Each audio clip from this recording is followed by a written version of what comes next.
My grandson came running down the dock at 6 in the morning, barefoot, still in his pajamas, gripping my arm so hard his knuckles went white. He looked up at me with eyes that had no business carrying what they were carrying at 7 years old, and he said, "Grandpa, don't start the engine." I saw men on the June last night. I was already holding the ignition key. My hand stopped. In 71 years, nothing had ever stopped my hand like that. If you found this channel today, I am glad you did. Tell me in the comments what city or country you are joining from. That small thing means more than you know. A quick note before we go further. Some elements of this story are fictional, added to serve the narrative and the lesson inside it. Names and settings are not drawn from any specific person or place, but everything this story is trying to tell you is worth hearing. The dock behind my house in Mystic, Connecticut, is not a large dock. 4 wooden pylons, a narrow walkway, and a single slip where the June sits when she is not out on the water. I built that dock myself in 1996 with lumber I sourced from a boatyard in Noank, and I have walked its length so many times over the years that my feet know where every board gives slightly underweight and where the nails have risen just enough to catch a shoe if you are not paying attention. That morning, the October fog had come in from Fisher's Island Sound, the way it does in the early hours. Slow and low, sitting on the surface of the Mystic River like something that had decided to stay a while. The water underneath was perfectly still, the kind of still that makes you think the world is holding its breath. I had come down at 6, the way I always did on Sunday mornings. The key to the June in my right hand, a thermos of coffee in my left. The plan was the same plan it had been every Sunday for the past 18 years.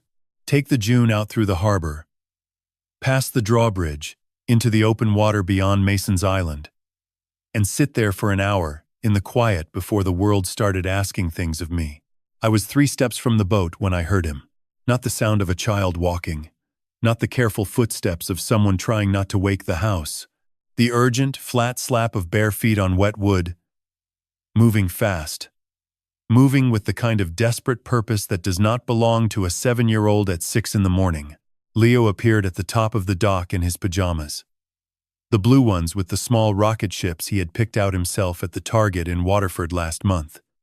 His hair was uncombed. His feet were bare and already red from the cold boards. His face was the color of the inside of a shell. He covered the length of the dock in what could not have been more than 4 seconds. And when he reached me, both hands closed around my forearm with a strength that had no reasonable connection to his size. He pulled, not hard, but with the specific insistence of someone who needed me lower. I leaned down. He put his mouth close to my ear. His voice was barely a sound. More breath than word. The way a voice gets when the body is terrified, but the mind has decided it still has something it must say. "Grandpa, don't start the engine." I saw men on the June last night, through my telescope. One of them was Mr. Voss. I stayed exactly where I was, bent at the waist. The ignition key, still in my right hand, raised halfway toward the console, and it simply stopped there. In 30 years of building Callaway Maritime Restorations from a single workshop on the Mystic River into a company that restored and sold vessels worth more than most houses in this town, no failed deal, no legal dispute, no storm that came through and damaged half my inventory had ever stopped my hands that way. I had learned to keep moving regardless, because in business and in grief, stopping is the thing that costs you everything. But the whisper of a 7-year-old boy standing on a cold dock in his rocket ship pajamas had done what nothing else ever managed. It stopped me completely. I looked at his face. Up close, in the gray light, I could see what I had not fully registered in those first seconds. His eyes were wet, not crying, not yet, but the kind of wet that happens when a child has been holding something frightening inside for long enough that the body starts making decisions the mind has not approved. I set the thermos down on the dock rail. I closed my hand around the key and put it in my jacket pocket. I placed both hands on his shoulders, gently, The way you hold something you do not want to frighten further. Leo, I said. Tell me everything. Every single thing you saw. Take your time. He took a breath. Then another. Then he began to tell me about the telescope, and the two men on my boat, and the language he did not recognize, and the photographs he had taken, because, as he explained to me with the particular gravity of a 7-year-old delivering classified intelligence, agent protocol required accurate visual documentation of all field observations. I listened. I did not interrupt. I did not look away from his face, and somewhere in the middle of his account, I became aware of another sound. Footsteps behind us. Not small ones. The measured, unhurried sound of leather shoes on the wooden walkway that led from the house down to the dock. I straightened up slowly. I turned around. Graham Voss was standing at the far end of the dock. He was holding a coffee mug in one hand, his phone in the other. He was dressed the way he always dressed on weekend mornings, casually but precisely, as though even leisure required a certain standard. His expression was the same expression it always was. Open. Easy. The uncomplicated smile of a man who had been part of my life for 9 years and had never given me a single concrete reason to doubt him. Beautiful morning for a sail, Art, he said. The June looks ready. I held the key inside my pocket, and I held Graham's gaze, and I said something ordinary in return. The kind of thing you say on a Sunday morning to someone you live with, something that carries no weight whatsoever. But to understand what that smile really meant, and what I was holding in my pocket besides a key, and why a 7-year-old boy had run barefoot through the October cold to stop me from starting an engine, I need to take you back a few hours before this moment, to a room on the upper floor of my house, where the first light of an October morning was just beginning to come through the window, and where I kept 3 things in a wooden box that belonged to a woman named June.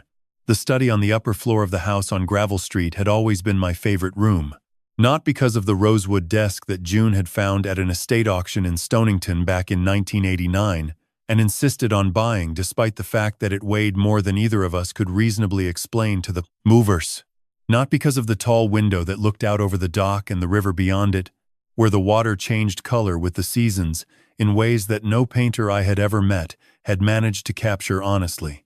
It was my favorite room because at precisely this hour, 4:15 in the morning, when the October dark was just beginning to soften at its edges, and the first pale light crept in from the east across Fisher's Island Sound, the world outside stopped asking anything of me. No phone calls, no auction logistics, no clients flying in from overseas with opinions about provenance certificates. Just the room and the desk and the faint smell of old wood and salt air that no amount of renovation had ever quite removed from a house that had been standing this close to the Mystic River since 1874. I sat down. Set my coffee cup on the leather coaster June had embossed with my initials, AC, for Arthur Calloway. Though nobody had called me Arthur since my mother passed, reached into the top left drawer of the desk. My hand found the box without looking. After 4 years, my fingers knew the exact weight of it. The way the worn grain of the linden wood felt against my palm, the slight resistance of the brass clasp before it gave. The box opened. 3 things rested in their small indentations in the velvet lining, the same way they had rested every morning for 4 years. I never took them out. I never rearranged them. I simply looked. The first was a seashell. Small, cream-colored, slightly chipped along one edge. A whelk shell, the kind you find by the thousands on the beaches of southern Rhode Island if you are looking, and by the dozens if you are not. I had found this particular one on the beach at Watch Hill on a September afternoon in 1981. I had been 27 years old. June had been standing at the water's edge in a green coat that was too thin for the wind coming off Block Island Sound, arguing with someone on a payphone mounted to a post near the lifeguard stand, completely unaware that a man she had not yet spoken to was already certain he was going to spend the rest of his life with her. I had picked up the shell while I waited for her to finish the call. I still had it in my hand when she hung up, turned around, and looked at me with the direct, slightly amused expression of a woman who had noticed she was being watched and had decided to find it interesting rather than irritating. I never told her about that moment until our 25th anniversary dinner at the Whalers Inn, 3 blocks from where we were sitting now. She laughed and said she had known the entire time. The second was a brass button, tarnished dark with age, stamped with a small anchor on its face. It had come from the dress uniform of Captain Theodore Marsh, United States Navy, June's father, who had served as a gunnery officer aboard the USS Yorktown during the war in the Pacific. June had worn the button on a thin silver chain around her neck on our wedding day, tucked beneath her dress where no one could see it, because she said her father deserved to be at the ceremony, even if the ocean had taken him home 30 years before she was born. The button came loose during the reception at the Whalers Inn. It rolled across the dance floor and disappeared under the head table. A busboy named Marco, who could not have been older than 16, found it the next morning wedged between the leg of a chair and the baseboard, and returned it in a small envelope with a handwritten note that said simply, "I think this belongs to someone important." June kept it separate from the chain after that. She placed it in this box because she said a button that survives a wedding deserves its own quarters. The third was a piece of sea glass. Blue. Not the pale, washed-out blue that most sea glass becomes after a few decades in the surf, but a deep, saturated blue that still held light the way a window holds light, letting it through rather than throwing it back. June had picked it up off a beach on Nantucket during our honeymoon, bent down without breaking stride, held it up to the September sun, and said the words that I have carried in my chest like a second heartbeat for 45 years. The ocean spent 100 years making this smooth art. That is how I want us to love. Slow and patient and impossible to break. I had thought it was the most beautiful thing anyone had ever said to me. I still did. 4 years since June died. Lung cancer. Not the slow kind that gives you time to argue with it, but the other kind. The kind that arrives already finished with negotiations. 9 weeks from diagnosis to the end. Not enough time to say everything, which I had since learned was always true regardless of how much time you were given. I looked at the 3 things in the early light and let myself be still. This was the only moment in any given day that I allowed myself to do that completely. No agenda, no auction prep, no decisions about Callaway Maritime before the sun was fully up. Just the shell, the button, the sea glass, and the particular quality of early October light on the Connecticut coast, which has a softness that the state's reputation for hard winters does not prepare you for. I closed the box, set it back in the drawer, reached for my coffee.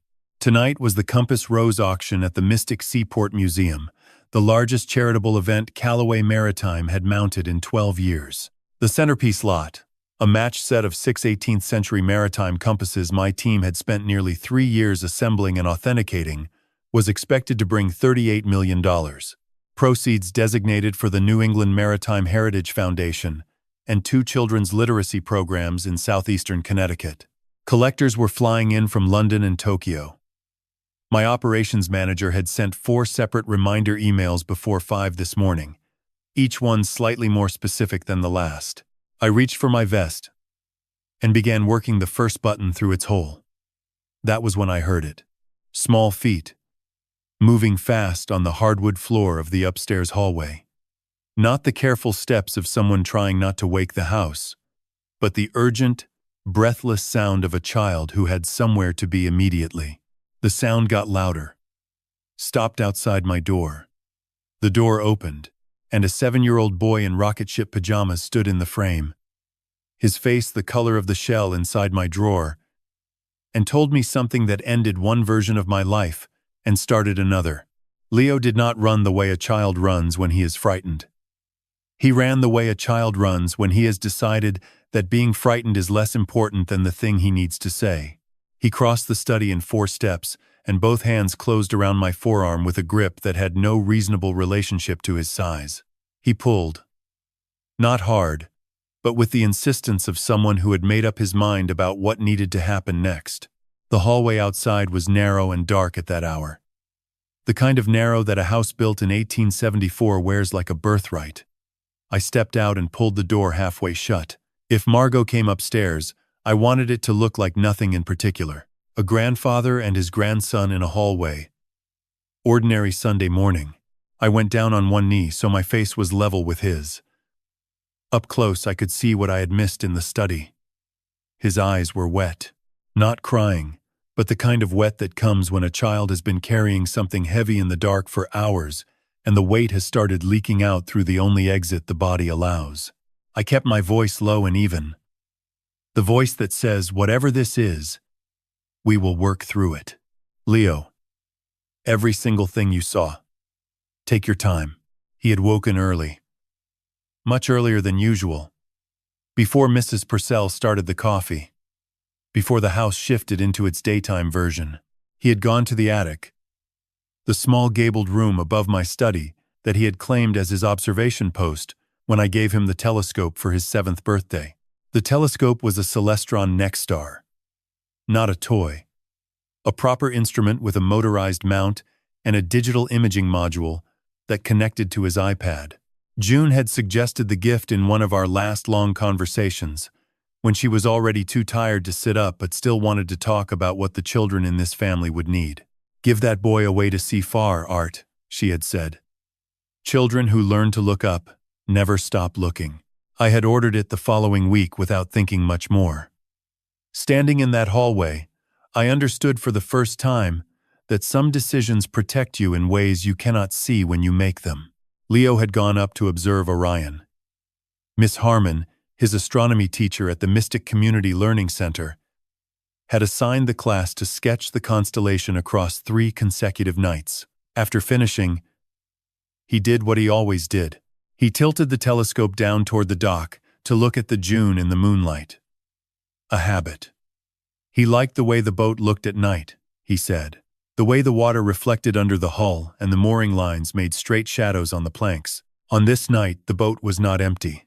2 figures on the deck. One crouched near the stern, doing something near the engine compartment hatch.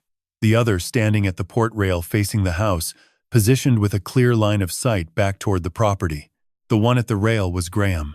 Leo knew his silhouette. 9 years of Sunday, dinners and encounters on the dock had made Graham's outline as familiar as the house itself. The other man he did not recognize. Shorter. Dark cap pulled low. Moving with the deliberate economy of someone who knew exactly what he was doing. They spoke twice. Both times in a language Leo did not recognize. Not French. Not Spanish. Something else. He caught one phrase. Clearly. Because it was repeated. He said the phrase to me carefully. The way a child reproduces a sound memorized without understanding. I did not recognize the language either. It would be days before I learned it was Irish Gaelic, and that the words meant roughly, the valve. Check the valve again. Then Leo told me something that changed the weight of everything. I took photographs, Grandpa. He looked at me with the steady expression of a child whose competence is being underestimated. The telescope has astrophotography mode. Long exposure. Miss Harmon showed us for star trails, but it works for anything in low light. A pause. I activated Agent Protocol. All field observations require visual documentation. I had bought that telescope because June told me to. I had enabled the camera because Leo asked on a rainy afternoon, and there seemed no reason not to. I had let him keep it pointed at the dock because he liked the way the boat looked in moonlight. None of those decisions had been made with this morning in mind. All of them had led here. Are you absolutely certain about what you saw? Leo produced the expression children deploy when adults question something they are sure of. Not anger exactly. Something closer to professional affront. Grandpa, Miss Harmon says I have the sharpest eyes in the astronomy class. I also have photographic evidence. 4 images. Time-stamped. Agent Protocol requires backup documentation. I put both hands on his shoulders. Leo, you did exactly the right thing. You were brave and smart, and you did everything correctly. Now I need you to do one more brave thing. Go downstairs. Eat breakfast. And act completely normal. He considered this. Even if I don't feel normal, especially then. That is what the best agents do. He straightened his shoulders deliberately and nodded once. I stood up. That was when I heard it from below. Footsteps crossing the front hall. Leather shoes on old pine boards near the base of the staircase. I looked down over the banister. Graham Voss was crossing toward the kitchen, coffee mug in hand. Weekend clothes. His easy Sunday expression arranged with the practiced comfort of a man who had moved through this house for 9 years, as though it belonged to him. He glanced up and offered the open smile he wore every morning without variation. "Good morning, Art. The June looks ready whenever you are." I held the banister and looked down at him. At the smile, at the calm, at the absolute ordinary surface of a man I had trusted for 9 years and thought I understood completely. "Thank you, Graham. Give me 10 minutes. He nodded and moved toward the side hallway. The door closed behind him with a quiet, final sound. I came down the stairs at my usual pace. Not slower, not faster. The pace of a man who slept well and has a clear Sunday ahead and no particular reason to hurry. I had learned this. How to wear a morning the same way I had learned most of the useful things in my life, which was by watching what happened when you failed to do it properly. The smell of coffee reached me before I reached the bottom step. Dark roast. The Sumatra blend that Mrs. Purcell ordered from a small roaster in Noank, who delivered every Thursday in a van that smelled like the inside of a church, toast in the oven. The particular warmth of a house that does not yet know what day it actually is. The dining room at the front of the house caught the morning sun through the east-facing bay windows that looked out over the dock and the river beyond it. Long, warm rectangles of light fell across the oak table and made even an ordinary Sunday feel, for a few minutes at least, like something worth sitting down for. Graham was already at the table, seated at the far end, laptop open, a coffee mug positioned at the precise angle of a man who drinks while he reads without looking at the cup. He had dressed early. Dark pullover, no jacket yet, sleeves pushed to the forearms in a way that managed to look both relaxed and considered. He had always been good at that. The ease that costs effort. Margot was beside him with her coffee and her phone, scrolling through something. She looked up when I entered and gave me the small, warm smile she had inherited from nobody on my side of the family, and which I had therefore always believed was entirely her own invention. "Morning, Dad." "Morning, sweetheart." Leo was at the corner of the table with his cereal, moving the spoon in slow circles without lifting it to his mouth. He did not look up when I came in. He was quiet, noticeably so if you were paying the right kind of attention, but quiet in the way a child sometimes is on a Sunday morning, the way that reads as sleepiness rather than anything else. He was doing well, better than I had any right to expect from a 7-year-old carrying what he was carrying.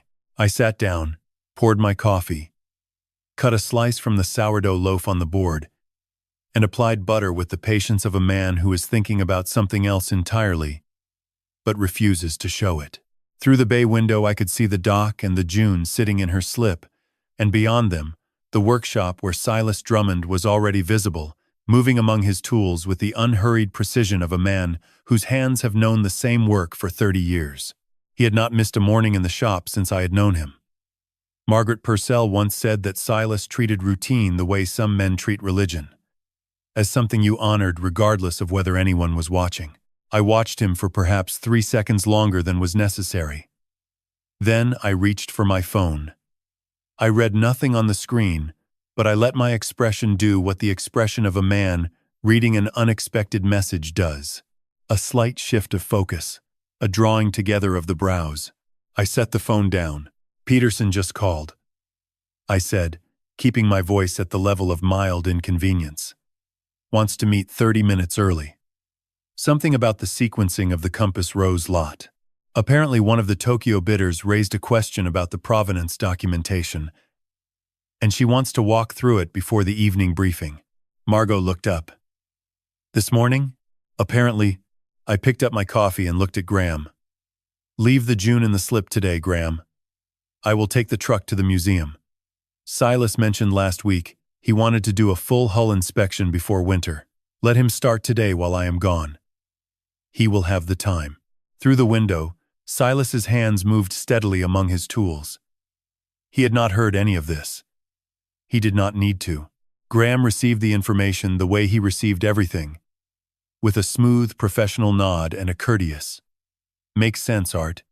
That boat deserves the attention."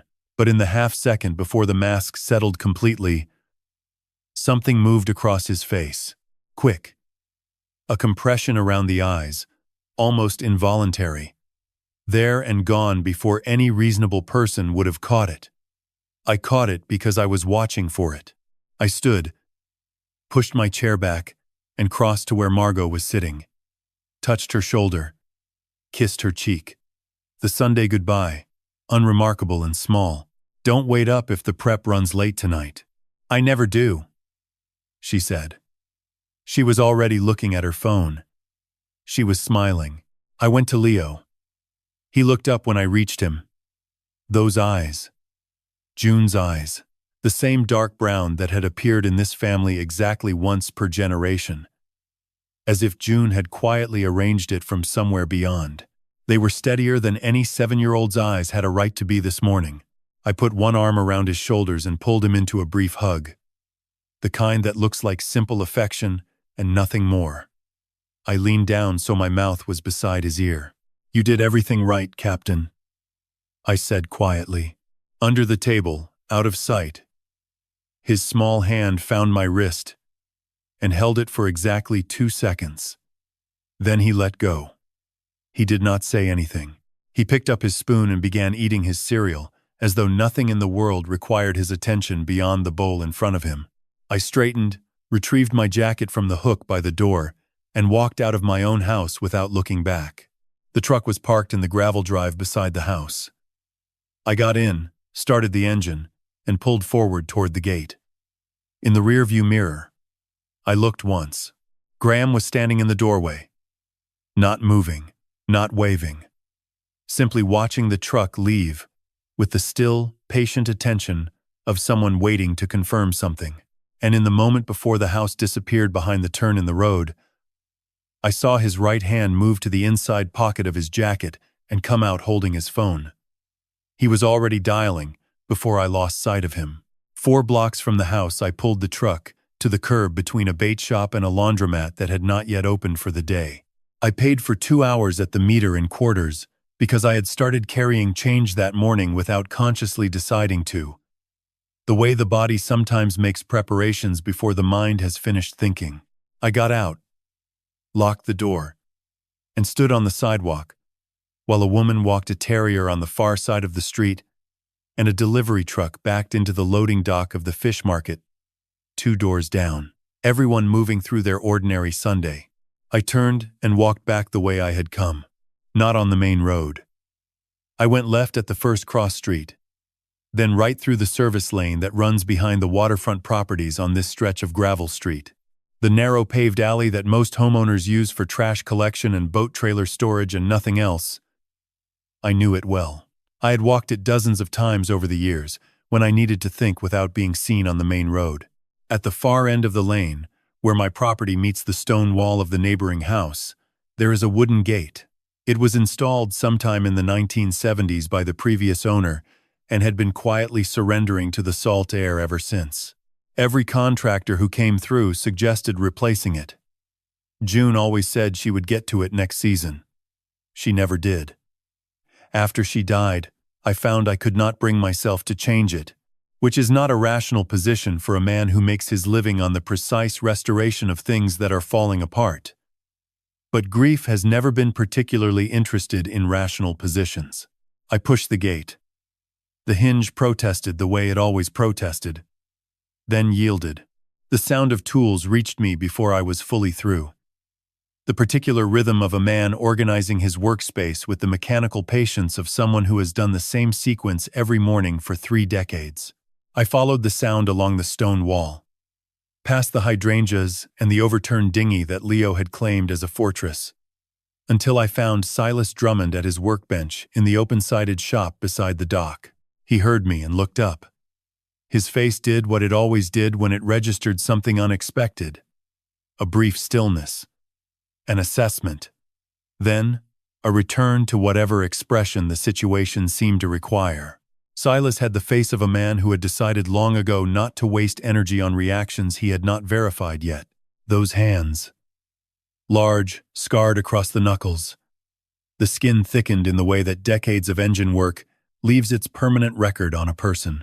They had spent 20 years inside marine engines before they ever touched a garden tool or a piece of teak. Silas had run a machine shop in Groton for 15 years, servicing submarine components for electric boat, before a back injury rerouted his life and brought him, by a path I had never fully understood, to a boatyard in Mystic. June hired him. She had seen something in the way he treated mechanical systems, the respect he gave to things that were built to work, and she had been right about him the way she was right about most people. "Silas," I said, "I need you to check the June. Every inch of the engine compartment.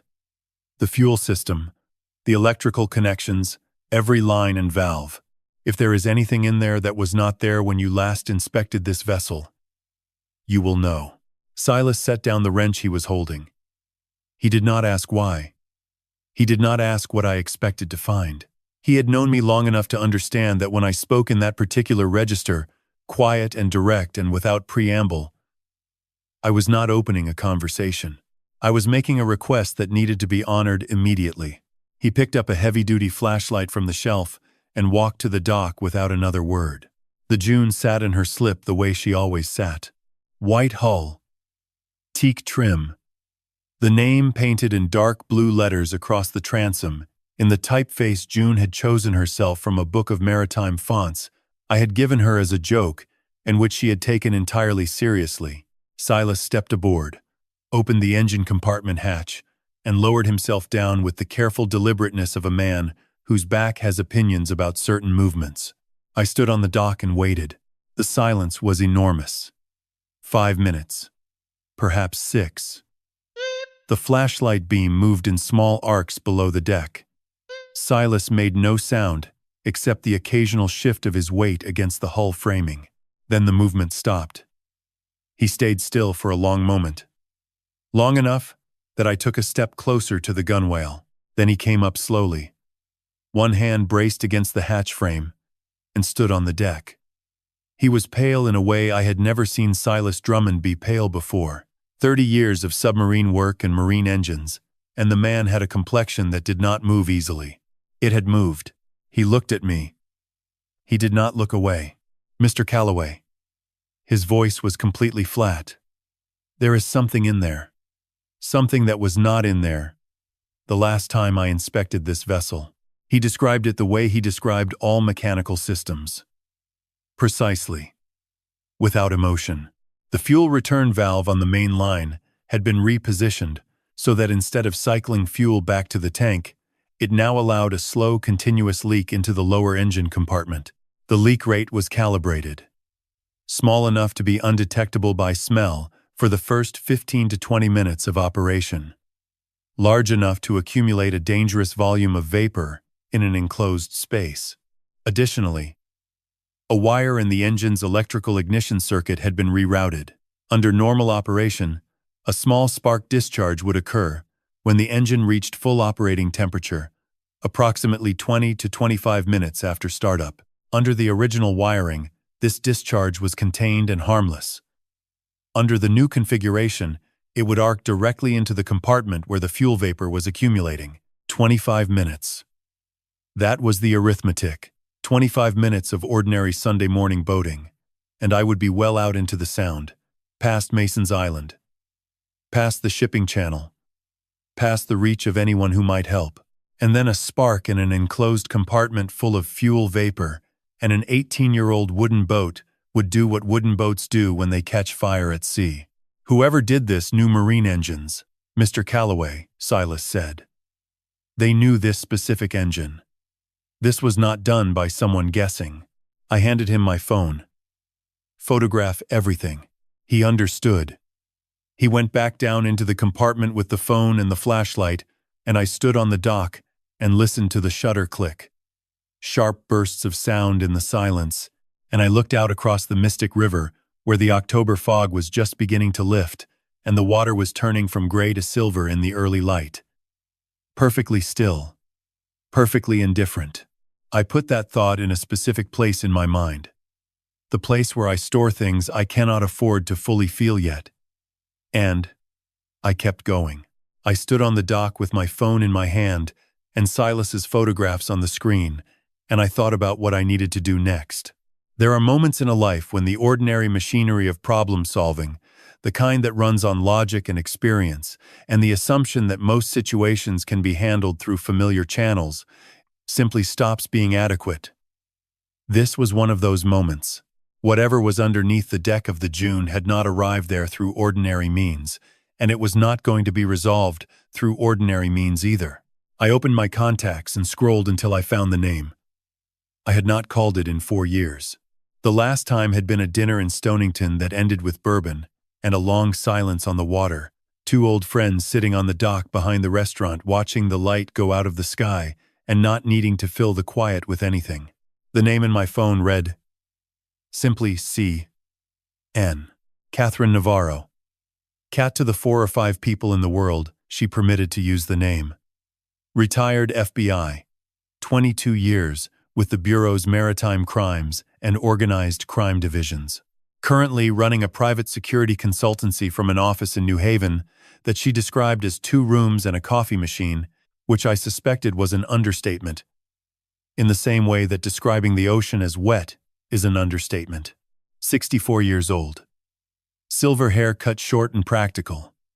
The kind of eyes that are always working, moving, measuring, cataloging, even when the rest of the face is perfectly still. She wore dark jackets and no jewelry, and she shook hands the way she did everything else, once, firmly, and without any interest in making it a social occasion. She was the most formidable person I had ever known, which she would be the last to advertise and the first to confirm if you asked her directly. I stood on the dock and let myself remember, just for a moment, a night in December of 1993. I had been 38. Kat had been 31. 3 years into her career with the Bureau's Maritime Division, running an investigation into a network that was moving stolen nautical antiquities through the commercial port at Mystic. The investigation had required access to certain private collections in the area, and my name had come up as someone who knew the community and could provide introductions without raising suspicion. We had met at the Seaport Museum on a Tuesday afternoon. She had arrived in a dark jacket and flat shoes, and had looked at me with the particular expression of someone who was deciding in real time whether I was going to be useful or a complication. I had apparently passed the assessment because she sat down and began talking and did not stop for 45 minutes. 3 weeks later, on a December night, cold enough to turn the river to black glass, a situation on the commercial dock had moved from routine surveillance to something considerably less routine in the space of about 60 seconds. I had been there because Kat had asked me to identify a piece that was being transferred. She had been there because it was her operation. When it went wrong, Kat moved the way water moves through a broken dam. Not with violence exactly, but with a force that was so precisely directed it left no room for anything except the outcome she had decided on. 30 seconds. 2 men on the ground. Kat standing in the dock light, not breathing hard, looking at me with an expression that said she was checking whether I was injured before anything else. We had sat in the cafe in Stonington afterward. The same cafe. The same corner table, drinking coffee at midnight while she wrote her field report in a shorthand I could not read. We sat for 2 hours. We had been talking in one form or another ever since. The words came later. Not designed. Just arrived at. The way certain understandings between people accumulate into shorthand over decades. 2 words. A year and a place. The year we met and the place where we first understood what we were to each other. If I said those 2 words, it meant real danger. Immediate meeting. No questions until face to face. She had used it once, in 2005, when a credible threat against a client of hers had required verification against my knowledge of certain collectors in the antiquities network. I had used it once, in 2011, when a situation involving a business rival had moved into territory I could not navigate alone. She had never been wrong about when it was necessary. Neither had I. I pressed call. 2 rings. Art. Her voice came through exactly as I remembered. Unhurried. Gravel and patience. The voice of someone who had spent decades listening more carefully than most people speak. I said the 2 words. The line was quiet for 3 full seconds. Not the silence of someone thinking about what to say. The silence of someone who has already decided and is simply confirming the decision with herself before she says it. Stonington Cafe. 1 hour. Come alone. The call ended. No questions. That was the agreement, and it always had been. I drove the 10 minutes to Stonington in the truck, with the windows down and the October air coming in cold and sharp off the water. The town was quiet. Sunday morning. The breakfast crowd not yet arrived, the fishing boats already out. The cafe was on a side street off Water Street. The kind of place with 5 small tables and an espresso machine that had been there longer than most of the businesses on the block. I arrived at 10:15. She was already there. Corner table. Back to the wall. Sightline to the door. The way she had been sitting in every public space I had ever met her in. For 31 years.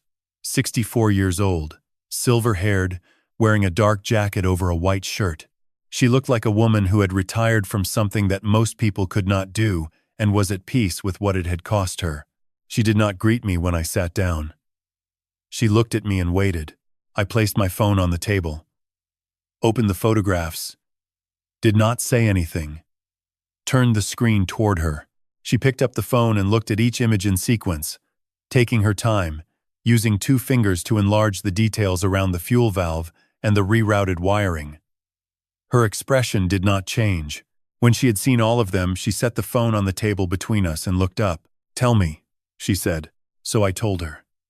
From the moment Leo had appeared in the study doorway that morning, the whisper, the telescope, the photographs, the language neither of us recognized, the name, Silas on the dock, the engine compartment, the valve, the wiring, the 25-minute arithmetic that ended in fire on open water.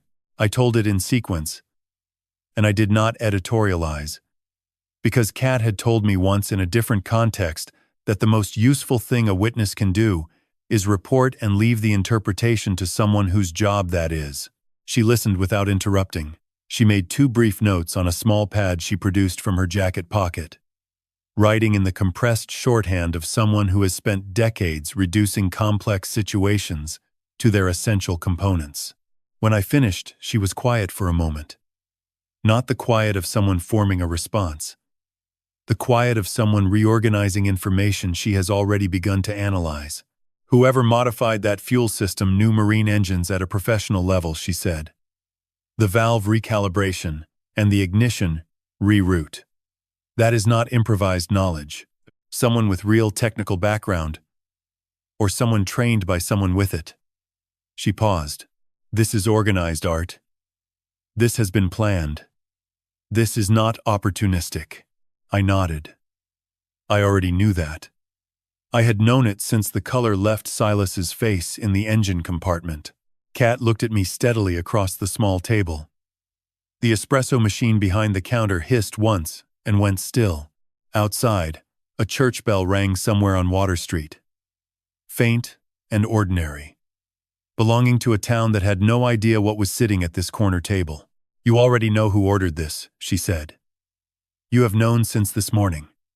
You just have not said the name out loud yet." She was right.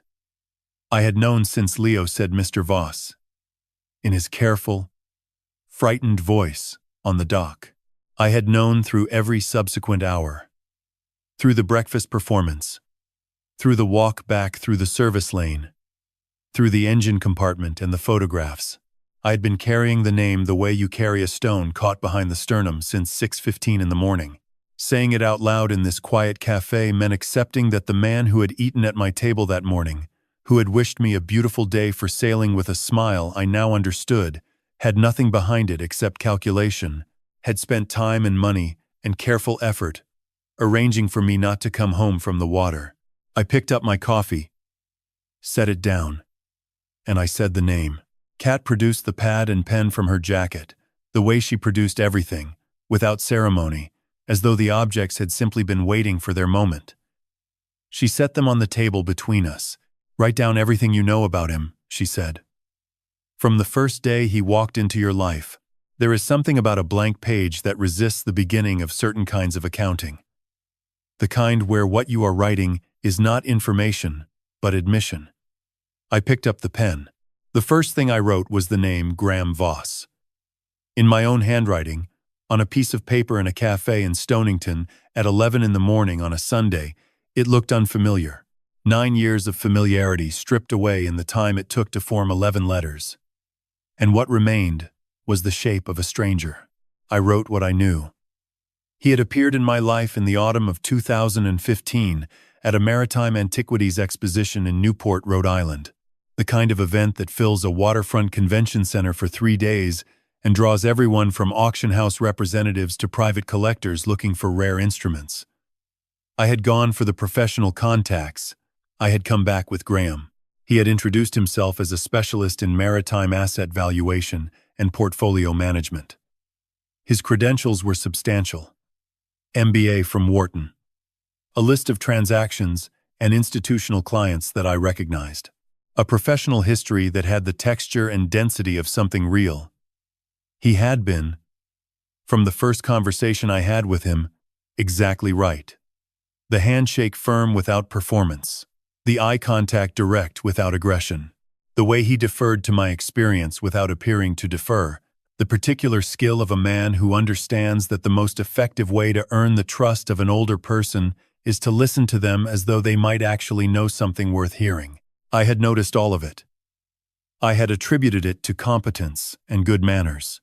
I had noted, somewhere in the back of my mind, that it was perhaps slightly too calibrated, a feeling no larger than a grain of sand, that the performance was 1 degree too precise to be entirely natural.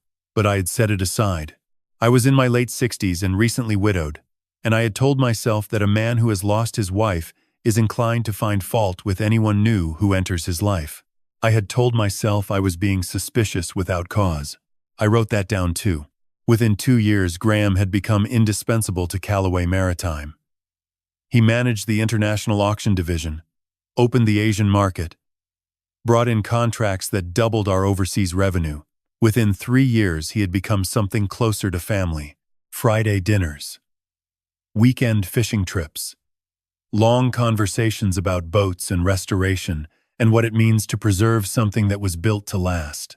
Margot met him through me. I introduced them at a company event in the spring of 2017. I remembered her face that evening. The particular quality of happiness in it, the kind a father recognizes as genuine, because he has watched the same face since it was learning to form expressions and knows which ones it borrows and which ones it means. 3 years ago, Graham had proposed a restructuring of the family investment accounts, reallocation across asset classes, adjustments to the trust's discretionary layer. He framed it as optimization. The current structure was underperforming against benchmarks for comparable portfolios. I had my accountant review the proposal. It was detailed and technically sound. I gave him limited discretionary authority over one investment subaccount. Kat read what I had written without picking up the page. Her eyes moved across it efficiently, gathering, not reacting. Then she asked the question, "Has he ever had access to the Callaway family trust?" I set the pen down. The question was precise enough that I understood she had already formed a hypothesis. Kat did not ask questions. She had no reason to ask. Limited discretionary authority, I said. One subaccount. $9 million. Kat wrote a single line on her pad without looking up. The cafe was quiet around us. The espresso machine. The church bell gone. The sound of the street outside. Ordinary and distant. "Give me 48 hours, she said. She stood, stepped outside, and made 2 phone calls on the sidewalk in the thin October sun. I watched through the window, her back straight, her voice inaudible through the glass, her pen moving once on the pad between calls. She came back in at 11:40 and sat down without telling me who she had called. I did not ask. That was also part of the agreement. I sat with the name Graham Voss on the paper in front of me, written in my own hand, and I thought about 9 years. 9 years of trust. 9 years of Friday dinners and fishing trips and long conversations in which I had told this man things about my life, my family, my grief, my business, that I had not told anyone else. 11 letters on a page. And every one of them a stranger. The Compass Rose auction at the Mystic Seaport Museum that evening went the way these things go when they have been carefully organized and the right people have been invited. Smoothly. With the particular energy of a room full of wealthy individuals engaged in competitive generosity for causes that reflect well on everyone present. The matched set of 6 18th-century maritime compasses sold at $41 million, $3 million above the estimate, to a collector whose representative bid by phone from London. The room applauded. Chairwoman Peterson shook my hand and said something gracious about legacy and craftsmanship. I smiled and said something appropriate in return. I remember almost none of it. What I remember is the drive home, the headlights on the dark road along the river, the October cold coming through the window. I had cracked open because I needed the air. The knowledge that the man waiting at my dinner table had arranged for me to die on the water that morning, and I was driving home to sit across from him and eat. The dining room had the relaxed quality that follows a successful public event. The small unwinding that happens when a large thing has concluded well, and the people around the table have permission to simply exist for an hour, without agenda.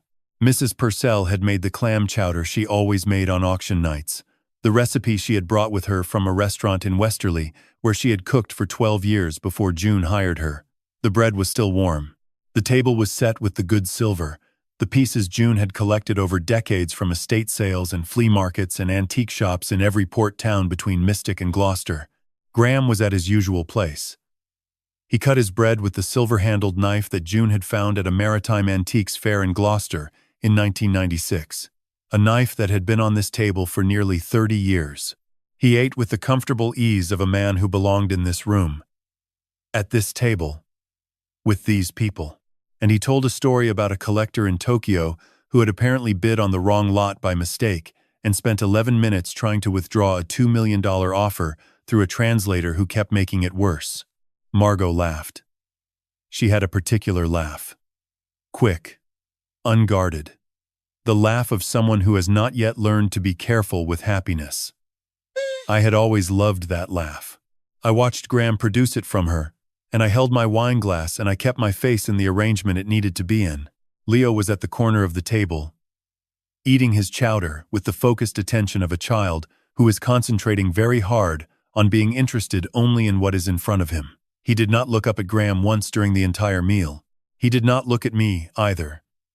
Except for one brief moment when Graham turned to say something to Mrs. Purcell, and Leo's eyes found mine across the table. The look lasted less than a second. It carried more than most conversations I have had with adults. He was 7 years old, and he was performing better than trained professionals I had worked with in 3 decades of high-stakes business. I filed that away alongside everything else I was filing that evening, in the place where things that cannot be acknowledged yet are stored until there is room for them. Near the end of the meal, Graham lifted his glass toward me. The candlelight moved on the wine, on the silver, on the walls of a room where my family had eaten together for 28 years. To the auction, he said. 41 million for a good cause. You have built something extraordinary, Art. He paused. The pause was perfectly timed. June would have been proud. June's name in his mouth. I let the thought arrive, and I let it pass. I raised my glass. I held his gaze. I said the thing you say when someone proposes a toast, which is nothing of any substance whatsoever, and we drank. He smiled. It was a good smile. Warm, easy, completely inhabited. If I had not spent the morning in an engine compartment looking at photographs of a rerouted ignition circuit, I would have believed it was real. After dinner, Graham excused himself to his study to review documents for a Monday meeting. Margot helped Mrs. Purcell clear the table. I went to Leo, who was still sitting quietly in his corner. I put one arm around his shoulders. Good night, Captain. Under the table, his hand found my wrist. 2 seconds. Then, he let go and walked to the stairs without looking back. I sat for a long time in the empty dining room, the last half-inch of wine in my glass, the candles burning low.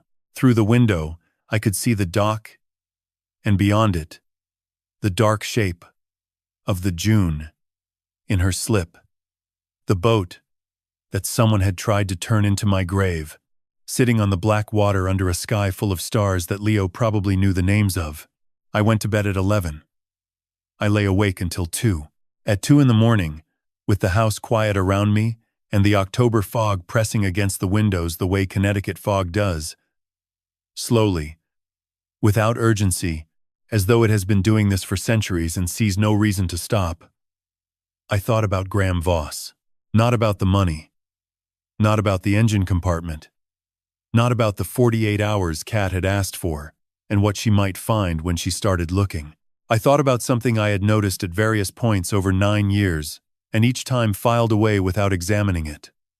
Graham Voss had never, in any conversation I had been part of, mentioned his family. Not a parent, not a sibling, not a hometown offered in passing over Friday dinner, not a childhood memory shared on a fishing trip, not a holiday that had belonged to someone before him.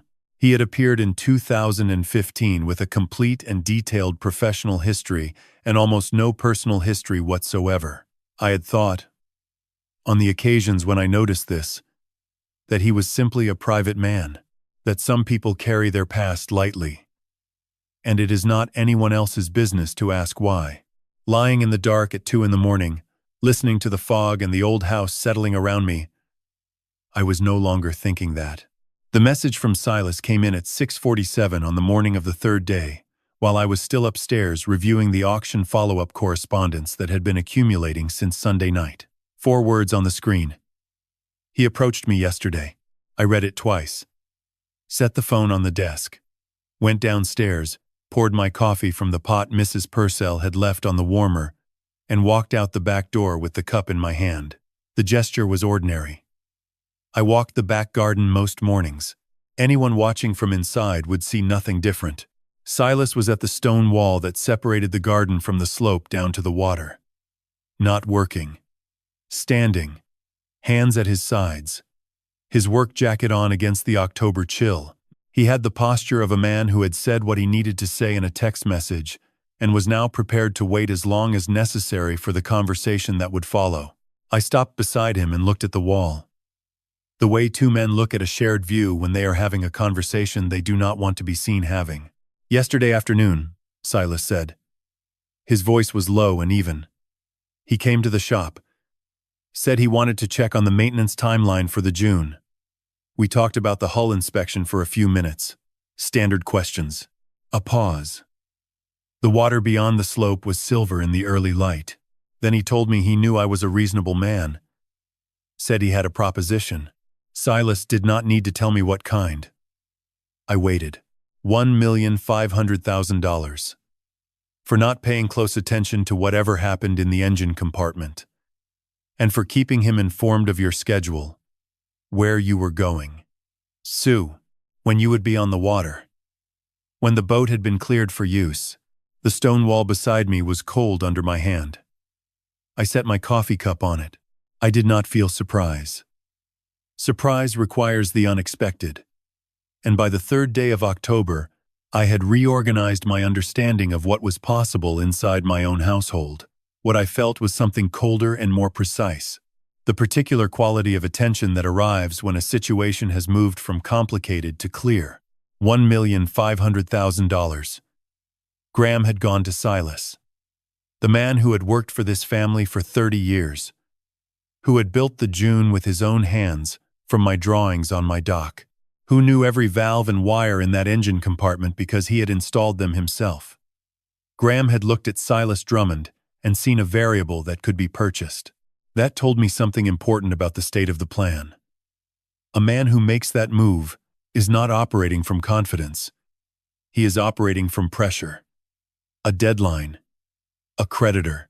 A timetable that is no longer accommodating. Desperate men make mistakes. and a desperate man who believes he has just bought the loyalty of my most trusted ally has handed me something I did not expect to have this early. The knowledge of exactly how much trouble he is in, and the certainty that Silas was now officially on the inside of what I was building against him. I took out my phone and called Kat. She picked up on the first ring, which told me she had been waiting. I gave her the specifics in the same order Silas had given them to me. When I finished, there was a brief silence. The silence of a woman reorganizing information rather than registering surprise. "This is the opening we needed," Kat said. "He has exposed himself. He made a direct approach with a specific dollar amount and specific requirements. That is a chain of evidence if we handle it correctly from here." A pause. "Silas needs to call him back tonight. He will accept the offer. He will ask for half the money up front. Cash. That request alone tells us whether Graham has the liquid resources or whether he is being backed. And the information Silas provides from this point forward, we write it. Every detail of your schedule that Silas passes to Graham will be exactly what we decide it is. We control what Graham thinks he knows." I looked across the garden at Silas, who was watching the phone in my hand with the same still patience. I held the phone away from my face. "Are you willing to do this? It means playing a role with a man who is dangerous and who will be watching you for any sign that something is wrong. It means this goes on for however long it needs to." Silas was quiet for a moment. The water behind us made the small sound it makes when the tide shifts direction and the current rethinks itself. Then he said something I did not expect, delivered in the unhurried tone of a man who has thought it through and arrived at a place he is comfortable with. "Mrs. Calloway hired me in '94, he said. "She told me I had steady hands, Mr. Calloway. She said it the day she offered me the job, and I have thought about it many times since." He paused. "So I think she would understand if I used those steady hands to catch an unsteady man." That evening at 9:47, Silas called the number Graham had given him. I stood in the study with the door closed, listening to Silas's voice through the phone on speaker. His tone was entirely ordinary, the slightly formal register he used with people outside the family. Unhurried, carrying none of the weight of the past 3 days. "Mr. Voss, I have been thinking about your proposal. I have made my decision." A pause, calibrated. "I will do it. But I want half the money before I give you anything. Cash." The line was quiet for 2 seconds. Then Graham's voice, composed, careful. The voice of a man who has received news he was hoping for, but does not want to show it. "Agreed." The call ended. Silas set the phone on the edge of my desk and looked at me. He agreed. The room was quiet. At dinner that same evening, I felt something pressed into my palm from the left side. Small. Folded once. I closed my hand around it without looking. Leo was sitting beside me, eating his chicken with the focused attention of a child pretending to be interested only in his plate. I kept my hand under the table and unfolded the paper by feel. I waited until the conversation shifted. Graham was telling Margot something about a client, and I looked down. The handwriting was the careful, effortful print of a 7-year-old who has been practicing his letters. 4 words, spelled correctly, in the way that a child spells things he has been taught. "Are you okay, Grandpa?" I folded the paper again, slid it into my jacket pocket, and reached under the table and pressed his hand briefly. He did not look up. He picked up his fork and continued eating. I thought about what it costs a 7-year-old to carry a secret for 3 days and still show up at the dinner table and behave as though everything is ordinary. I thought it was more than it should cost anyone of any age. After dinner, I went to the study, sat at the desk, and opened the wooden box. Not out of habit. Not because the day required it. Because I needed to remember exactly what I was doing and why. I sat for a long time in the study after closing the box. Not moving. The phone face up on the desk with the screen dark. The house was entirely quiet around me. Margot's light had gone off before 10. Graham had been in his study until nearly midnight. I had heard him moving once, the sound of his door, the brief run of water in the hallway bathroom, then silence. Leo's room was at the end of the upstairs corridor, The whole of the house had arrived at that particular stillness that old houses achieve in the deep hours, when every sound the structure makes seems to be the building talking to itself. Then my phone lit up. A message from Kat, sent at 1:51 in the morning. Check Leo's iPad tonight. The telescope images. You need to see them yourself. I read it twice. Then I stood, turned off the desk lamp, and walked down the hall in the dark. Leo's room was at the far end past the linen closet and the small window that looked out over the side garden where the hydrangeas had gone brown with the season. I opened his door as slowly as the hinges allowed. The room held the particular smell of a child's sleep. Something warm and faintly sweet, without equivalent in any other context. A nightlight near the baseboard threw a low amber glow across the floor, catching the edge of the bookshelf where his astronomy books were lined up by size, the spines creased from use. Leo was asleep on his side, one arm around a small wooden boat. The Leo. I had built it for him 2 summers ago in the workshop, shaped from a single piece of white cedar, sanded smooth, painted dark blue with his name on the transom in letters he had stenciled himself. He had declared it the lead reconnaissance vessel of his observation fleet, and it had not left his bed since. His face in the nightlight was completely unguarded. No trace of the effort the last 4 days had cost him. No residue of the performance he had maintained at every meal. Just a 7-year-old sleeping, which is one of the few states of pure, uncomplicated existence available to any of us. The iPad was on the small desk beside his bed. Charging. I unplugged it carefully, picked it up, and took it back to the study. I sat at the desk without turning on the overhead light and opened the telescope app. The main screen showed a live feed from the Celestron, currently pointed at the ceiling of the attic room. A dark rectangle of nothing. I navigated to the archive. The app logged images automatically by date, the way astronomy software does. Creating a folder for each night, the camera had been active. I scrolled to October 14th. The folder contained 4 images. I opened the first. The photograph was rendered in the pale silver tones of long-exposure astrophotography. The dock seen from above, from the angle of a telescope pointed downward through the attic window. The June in her slip, the water around her flat and luminous with reflected moonlight. And on the deck, 2 figures. The resolution was remarkable. The long exposure had gathered enough ambient light to render details that a standard photograph taken in darkness would have missed entirely. I could see the grain of the teak decking. I could see the mooring lines. I could see the hatch to the engine compartment, open, the timestamp in the lower corner. Read 1:47 in the morning. I opened the second image. One of the figures had moved to the open hatch and was crouched beside it, one arm reaching down into the compartment. The angle of the shoulders, the way the body folded at the waist. Even from above, even in monochrome, the posture was recognizable to anyone who had seen Graham Voss lean over a chart table or bend to examine a compass mechanism. It was him. The third image showed the second man. Shorter than Graham. Dark cap pulled low over the forehead. He was inside the compartment from the waist up. His upper body disappeared below the deck line.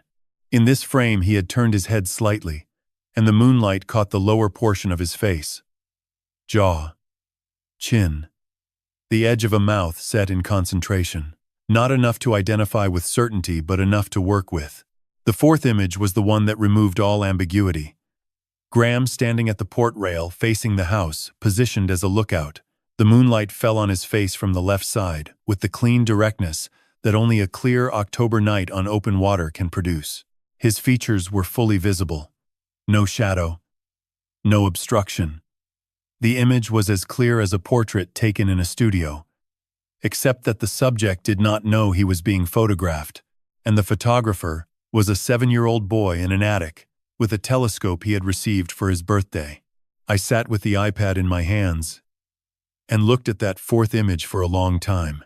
8 months ago, on a rainy afternoon in April, when the weather had kept everyone indoors, Leo had appeared in the study doorway with the telescope manual and a question. He had found the astrophotography module in the app settings. and wanted to know if it could capture images in low-light conditions. I had shown him how to configure the exposure settings, how to stabilize the mount for long captures, how to save the files with timestamps. "Do you think my telescope could catch real mysteries someday, Grandpa?" I had laughed. Genuinely. The kind of laugh that comes up without permission, because the question was so earnest and so precisely delivered. I had told him that his telescope was already the finest observation instrument in the Mystic District, and that its career in investigative astronomy was off to an excellent start. Standing in the study now with the iPad screen glowing in the dark, I could not find that laugh anywhere. I owed Leo an apology for underestimating him. I forwarded all 4 images to Kat with a single line. October 14th, 1:47 a.m. The June. Then I walked back down the corridor to Leo's room, set the iPad on the charging cable exactly where it had been, stood in the doorway for a moment. The wooden boat was still under his arm. His breathing was slow and even. I went back to the study and sat in the dark. At 2:23, my phone lit up. Kat. 3 words. I know him. And then, after a pause long enough that I had already started forming my response, a second message. Art. We need to talk about more than just the man who sabotaged your boat. Kat called at 6:14 in the morning. I was already awake. I had not slept more than 40 minutes the entire night. And even those 40 minutes were not real sleep. They were the kind of half-conscious drift where your body shuts down, but your mind keeps circling the same room, opening the same doors, finding the same empty hallways behind every one of them. I answered on the first ring. "Meet me at the cafe," she said. "Bring nothing. No phone. No notes. Just yourself." I dressed in the dark. I did not wake Leo. I did not wake Margot. I took the truck and drove the 10 minutes to Stonington in silence. No radio. No sound except the tires on wet asphalt and the occasional cry of a gull somewhere above the harbor. The sun had not fully risen.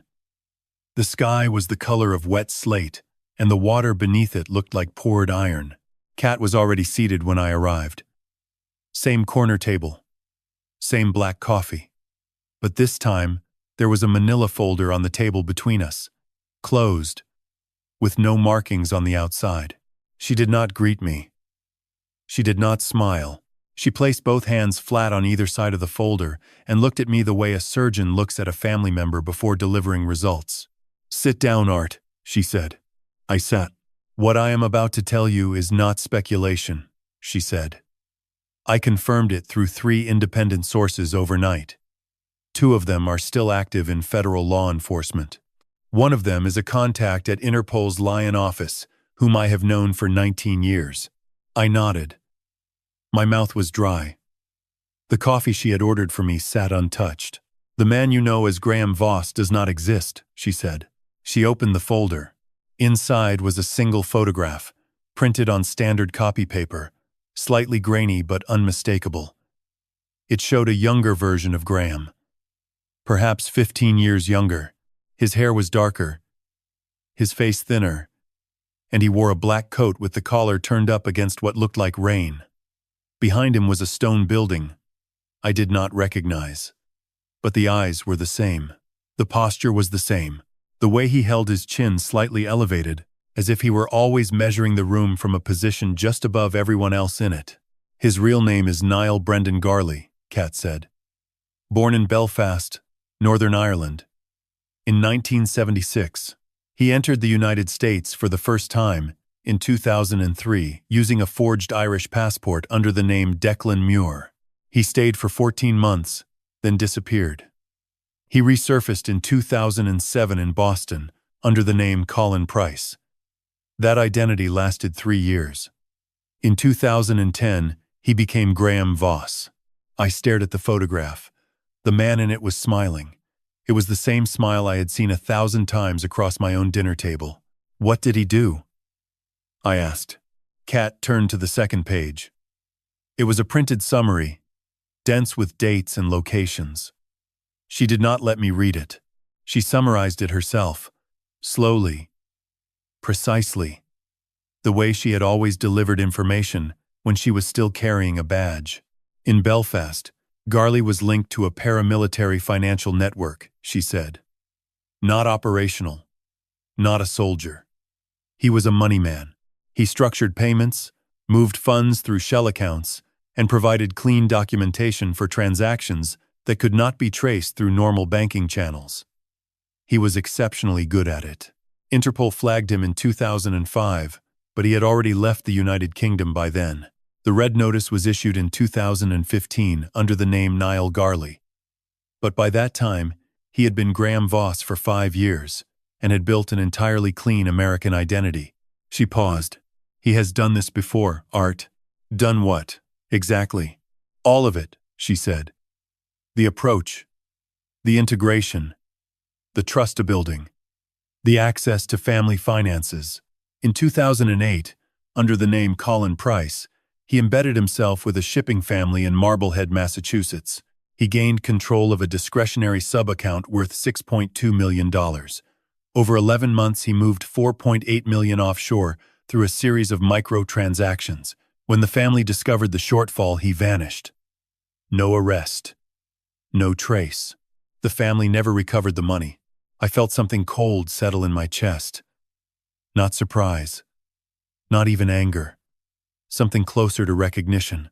The feeling you get when a shape you have been staring at in the dark finally resolves into something familiar, and you realize it has been there the whole time. The Marblehead family, I said. What happened to them? The patriarch had a heart attack 6 months after the loss, Kat said. He survived, but the business did not. They sold everything within 2 years. She closed the folder. Art, the pattern is identical. He finds families with generational wealth tied to maritime assets. He presents himself as a specialist. He builds personal relationships first, professional authority second. He becomes indispensable. Then he requests limited financial access, always framed as a service to the family. Always modest at first. Always growing. I thought about the evening in 2017, when Graham first suggested restructuring the Callaway Trust. He had framed it as a gift, a way to protect June's legacy. He had used her name. He had sat in her chair and used her name, and I had thanked him for it. The 9 million. I said.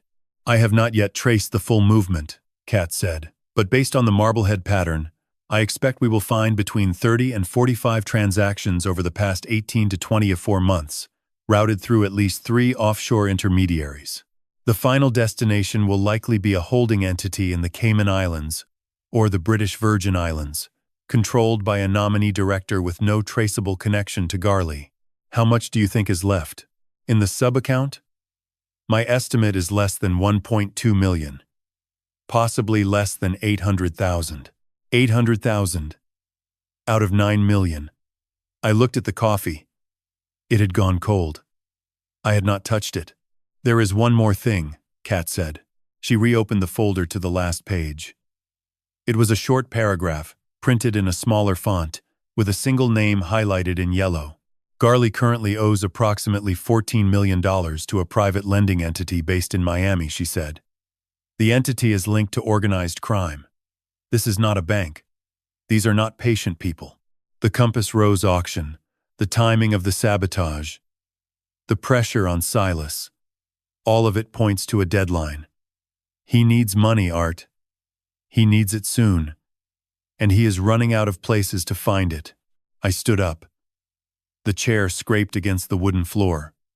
The cafe was still empty except for us and the woman behind the counter who had not looked up once.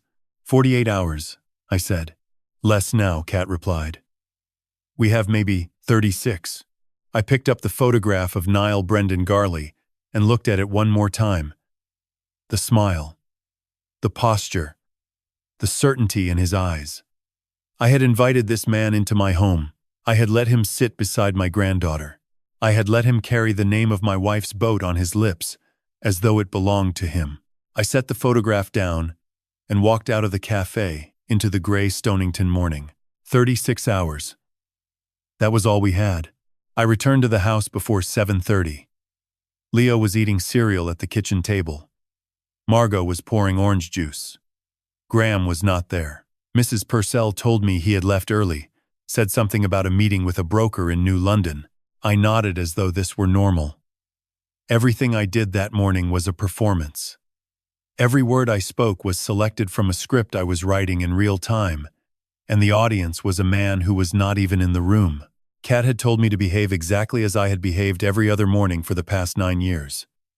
Do not change your patterns. Do not alter your tone. Do not look at him differently when he returns. The moment he senses something is wrong, he will disappear.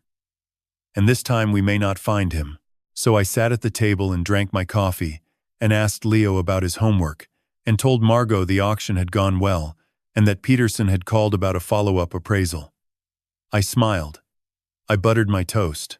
I complimented Mrs. Purcell on the eggs. And inside my chest, something was tightening like a rope being drawn around a post, one slow turn at a time. At 9:15 my phone buzzed. A text from Kat. One line. Check your email. Use the library computer. Not your phone. I excused myself from the table. Told Margot I needed to look up something for the insurance paperwork, and walked to the small library at the back of the house. It was the one room Graham never used. He had once said he preferred digital records to physical books. At the time, I thought it was a generational preference. Now, I understood it differently. A man with 3 identities does not want to be surrounded by things that accumulate history. I opened the laptop June had kept on the writing desk and logged into the encrypted email Kat had set up for me the previous evening. There was one message. The subject line read simply Trail. Inside was a document. 14 pages. Kat had worked through the night with her contact at a forensic accounting firm in Hartford. A woman named Dana Prescott, whom Kat described as the best financial crimes analyst on the Eastern Seaboard. Dana had been given access to the limited records Kat had obtained through her federal contacts, and she had reconstructed the movement of funds from the Callaway Family Trust sub-account over the previous 22 months. I read the document twice. The first time I read it, the way you read a news article about a disaster in another country, with distance, with detachment. The second time I read it the way you read your own medical diagnosis, slowly. Every word carrying weight. The pattern was meticulous. Graham had begun moving money from the $9 million sub-account in December, 22 months earlier. The first transaction was modest, $11,000, transferred to a consulting firm registered in Delaware called Harborline Advisory Group. The firm had a website, a mailing address, and a phone number that rang to a voicemail box. It had no employees. It had no clients. It existed for the sole purpose of receiving money and passing it forward. From Harborline, the $11,000 moved to a second entity in Nevada called Pacific Meridian Holdings. From Pacific Meridian, it moved to a numbered account at a bank in the Cayman Islands. The entire circuit took 9 days.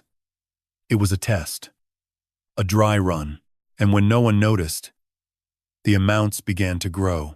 Dana's reconstruction identified 39 separate transactions over 22 months. The average amount was just over $210,000. The largest single transfer was $480,000. The smallest, after that initial test, was $87,000. No 2 transactions followed exactly the same route, but the architecture was consistent. Money left the Callaway sub-account, passed through one of 4 domestic shell entities, moved to one of 3 offshore intermediaries, and arrived at a final holding account in Georgetown, Grand Cayman, registered under the name North Shore Capital Limited. North Shore Capital Limited was controlled by a nominee director based in the British Virgin Islands. The nominee director was a retired solicitor named Howard Ainsley, who, according to Kat's Interpol contact, had served as a front for at least 2 other accounts linked to Niall Garley's previous identities. The total amount moved was $8.17 million. The remaining balance in the Callaway sub-account was $830,000, less than 10% of the original amount. Graham had left just enough to avoid triggering the automatic quarterly review that the trust administrator conducted every January, April, July, and October. The next review was 11 days away. I closed the laptop and sat in the leather chair by the window. The chair had been June's. She used to sit there on Sunday mornings with a cup of tea and the newspaper, her reading glasses perched on the end of her nose, occasionally reading a sentence aloud and then commenting on it as though the newspaper could hear her. I had not sat in that chair since she died. I sat in it now because I needed something steady beneath me, and the rest of the room felt like it was listing to one side. $8.17 million. Moved in 3009 transactions. Through 4 shell companies and 3 offshore intermediaries, to a holding account controlled by a man whose real name I had learned only hours ago, and the $14 million he owed to the Miami lender was still outstanding, which meant the $8 million he had taken from me was not enough. It had never been enough. The sabotage of the June, the pressure on Silas, the urgency I had felt in every interaction over the past 2 weeks, all of it made sense now. Graham needed more. The Compass Rose auction, the insurance value of the June, perhaps even the house itself. He was circling the family like a man measuring a room for everything he could carry out before the fire reached the door. I heard footsteps in the hallway. Light. Quick. Familiar. Leo appeared in the doorway of the library, holding a glass of milk with both hands. "Grandpa, are you okay?" he asked. I looked at him. 7 years old. Rocket one-ship pajamas, replaced by a blue sweater and khaki pants. His hair was uncombed. His eyes were steady and serious, the way they had been on the dock, the way they had been every moment since this began. "I am, Captain," I said. "I am working on something important." "Is it about the June?" "Yes." He nodded slowly, as though he understood the weight of that single word. Then he said, "Mom is asking if you want more coffee. Tell her yes, please."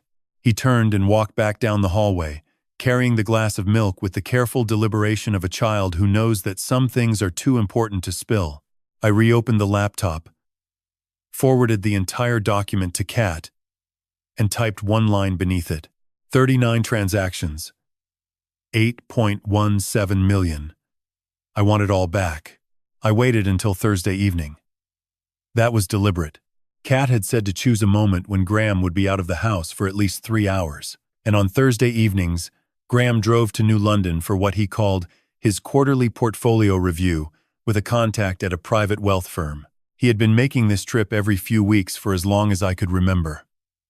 I now understood that the contact did not exist, that the firm was likely another shell, and that those Thursday evenings were the hours Graham used to manage the machinery of his theft from a location he believed was beyond observation. He left at 5:45. I watched the headlights of his car turn onto the coast road and disappear behind the tree line. Then I waited another 10 minutes. Because Kat had taught me that patience is not the absence of action, but the discipline to let the moment fully arrive before you step into it. At 6 o'clock, I walked into the living room where Margot was sitting on the sofa with her laptop open, reviewing fabric samples for a client in Hartford. She worked as an interior designer. She was good at it. She had June's eye for color and proportion, and she had built her small firm from nothing over the past 5 years, a fact that made me proud in a way I had never adequately expressed to her. I made a note to correct that. But not tonight. Tonight I had come to take something from her that I could never give back. "Margot," I said, "I need to talk to you." She looked up. Her expression shifted immediately. Not alarm.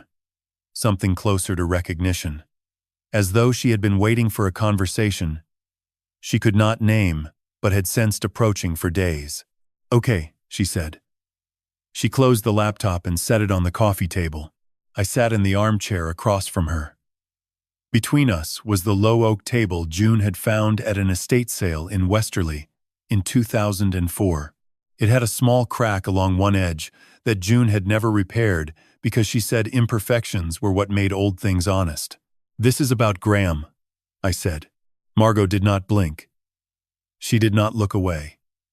She folded her hands in her lap and said, I know. Those two words stopped me. I had prepared for shock. I had prepared for denial. I had prepared for tears. For anger. For the kind of defensive disbelief that people reach for when the truth arrives before they are ready. I had not prepared for I know. What do you know? I asked. I do not know the details, she said. But I know something is wrong. I have known for a while. Maybe 6 months. Maybe longer. He changed. Dad. Not in a way I could point to and say, there, that is the problem. It was smaller than that. He stopped asking me about my work. He stopped laughing at Leo's jokes the way he used to. He began checking his phone at 2 in the morning and then denying it when I asked. He started taking calls in the car with the doors locked. And last month, when I asked him about our savings, he told me everything was fine without looking at me. Graham always looks at people when he talks to them. It is one of the first things I noticed about him. When he stopped doing it, I knew he was hiding something. I listened without interrupting. June had always said that the most important conversations are the ones where you let the other person reach the end of their thought before you begin yours. What I did not know, Margot continued, was what he was hiding. I thought it might be another woman. I spent 3 weeks believing that. And in some ways it was easier to believe. Because infidelity is something you can understand. It has a shape. It has a logic, even if the logic is ugly. She paused. But it is not another woman, is it? No, I said. It is not. I told her everything. I started with Leo's warning on the dock and moved through each discovery in order. The sabotage Silas found on the June. The meeting with Kat. The manila folder in the Stonington Cafe. The photograph of a younger man named Niall Brendan Garley. The 3 identities. The Interpol red notice. The Marblehead family and the $4.8 million that vanished with a man who later became her husband. The 39 transactions. The $8.17 million. The shell companies. The offshore intermediaries. The nominee director in the British Virgin Islands. The $14 million debt to a Miami organization that did not send reminders. They sent people. Margot listened to all of it without moving. Her hands remained folded. Her posture remained upright. Her eyes stayed on mine throughout. And I watched something happen behind them that I can only describe as the slow collapse of a structure she had spent years building and maintaining. Not a house. Something more fundamental. An understanding of her own life. A belief that she knew the man who slept beside her, who had held her son, who had spoken her mother's name at the dinner table as though he had earned the right. When I finished, the room was silent. The clock on the mantel, another of June's finds, ticked steadily. Outside, the October wind moved through the birch trees along the drive. Somewhere in the house, Leo was in his room, probably adjusting his telescope or reading the astronomy book June had given him on his 6th birthday. He did not know what was happening in this room. I intended to keep it that way for as long as possible. Margot looked down at her left hand. She studied her wedding ring as though seeing it for the first time. It was a simple band, white gold. Graham had told her it belonged to his grandmother. I now understood that there was no grandmother, that the ring, like the name and the biography and the Thursday evening meetings, was an invention. She did not cry. She did not raise her voice. She reached down with her right hand and slowly turned the ring on her finger. One full rotation, then another, as though she were unscrewing something that had been threaded too tightly for too long. Then she pulled it off and placed it on the oak table, directly over the crack that June had refused to repair. "What do we do now?" she asked. Her voice was steady. It carried the same quiet authority I had heard in June's voice during every crisis of our 43 years together. The same refusal to let grief become paralysis. The same insistence that the next step matters more than the last wound. "Kat has a plan," I said. "And the FBI is being brought in." Margot nodded once. She did not pick the ring back up. It sat on the cracked oak like a small gold zero, and neither of us looked at it again.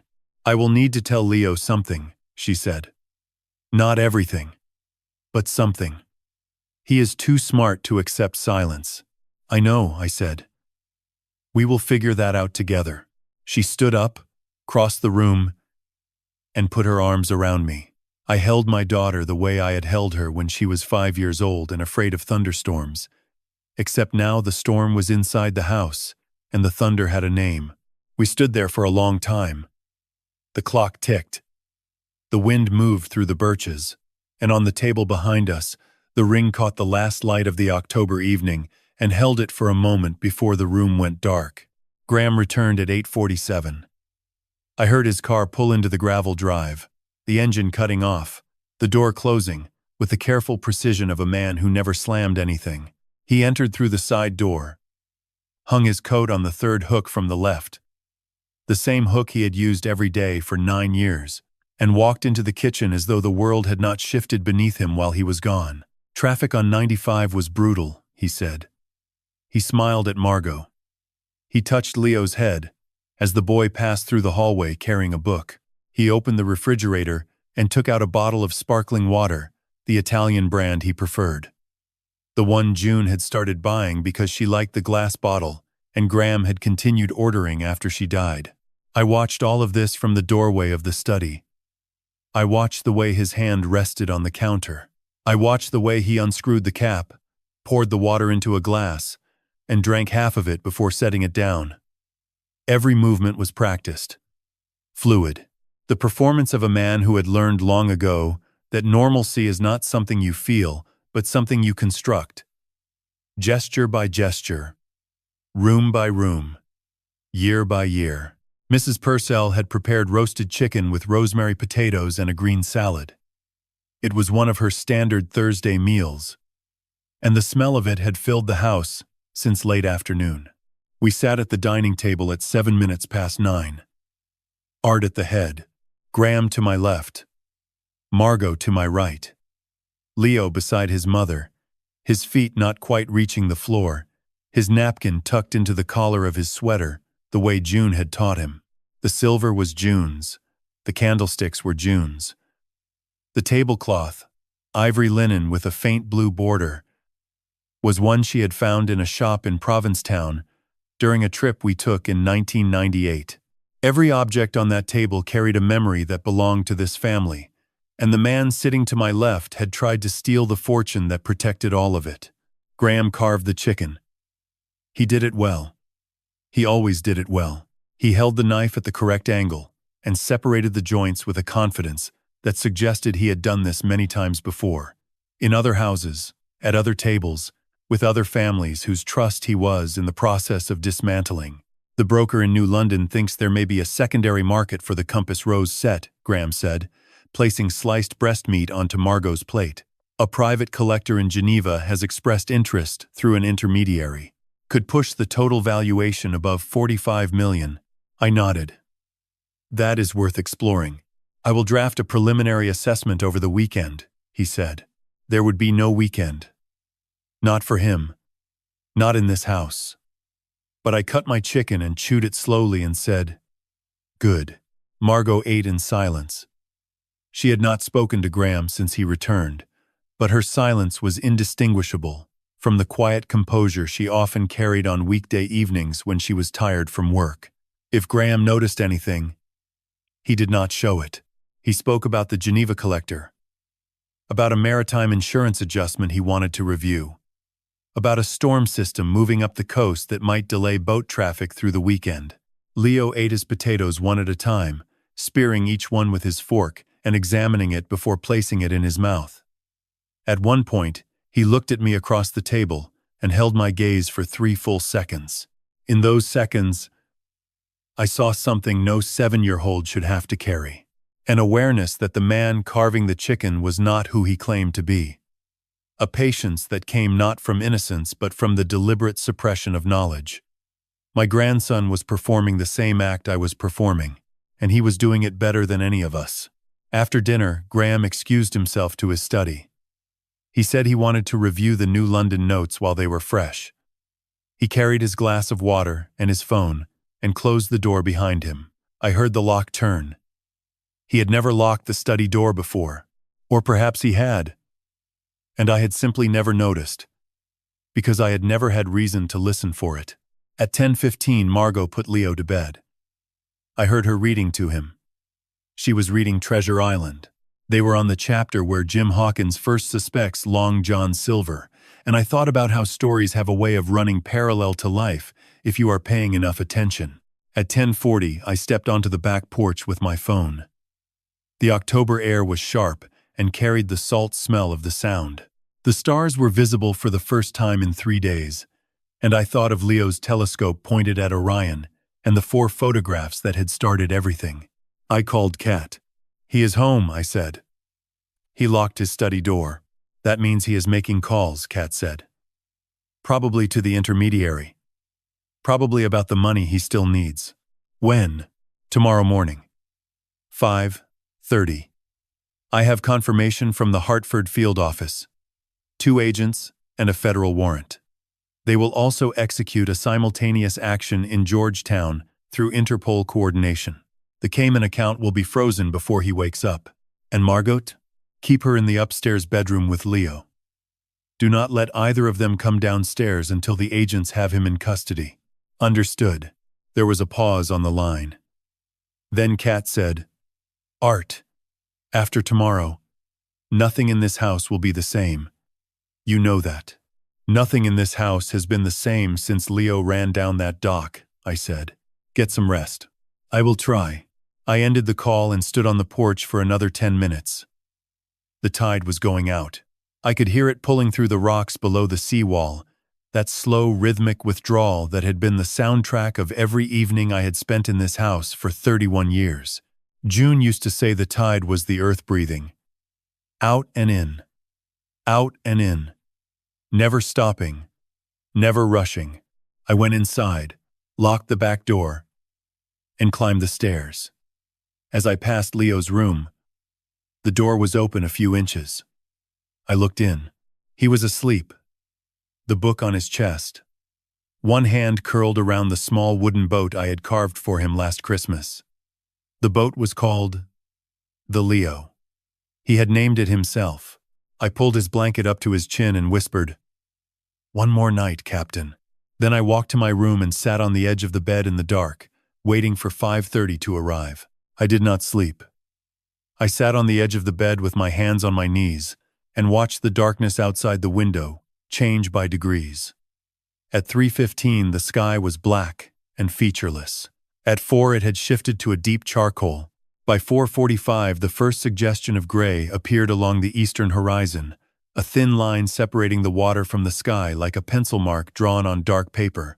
At 5 o'clock, I stood up, dressed in the same clothes I had worn the day before, and walked downstairs without turning on any lights. The house was silent. Graham's study door was still closed. I pressed my ear to it and heard nothing. No voice. No movement. Either he was asleep inside, or he was sitting in the dark the way I had been sitting in mine. I went to the kitchen and made coffee. I did not do this because I wanted coffee. I did it because I needed my hands to perform a task that belonged to the old world. The world in which this house was still whole. The machine gurgled and hissed. The smell filled the room. I poured 1 cup and held it with both hands and stood at the kitchen window facing the harbor. The June was still in her slip. I could see her outline against the gray water. She looked the way she had always looked. Patient. Steady. A boat I had built plank by plank with my own hands, and the hands of a man who had later tried to turn her into a weapon. I thought about the fuel valve Silas had found. The rerouted ignition wire. 25 minutes of engine run time, and the vapor would have reached the spark point. I would have been in open water by then. Leo would have watched from the dock. He would have seen the explosion before he heard it. The thought entered my mind like a blade, and I set the coffee down because my hands had started shaking. At 5:12, my phone vibrated once. A text from Kat. In position. 2 vehicles. 4 agents. ETA. 18 minutes. I typed back. Copy. At 5:15, I climbed the stairs quietly and knocked on Margot's door. She opened it immediately. She was already dressed. She had not slept either. It is time, I said. She nodded. Leo is still asleep. Keep him here. Lock the door. Do not come downstairs until I come to get you. She held my arm for a moment. Her grip was firm. Then she closed the door, and I heard the lock turn. I went back to the kitchen, 520A2. The sky had lightened another shade. The trees along the drive were becoming visible, their bare October branches reaching upward like the ribs of something old and stripped. I stood at the window and waited. At 5:28, I saw headlights on the coast road. 2 sets. Moving slowly, no sirens, no flashing lights. They turned onto the gravel drive and stopped, 40 yards from the house. The headlights went dark. 4 doors opened. 4 figures emerged. They moved in pairs. 1 pair toward the front door, 1 pair toward the side entrance. They wore dark jackets with yellow lettering across the back that I could not read from inside but did not need to.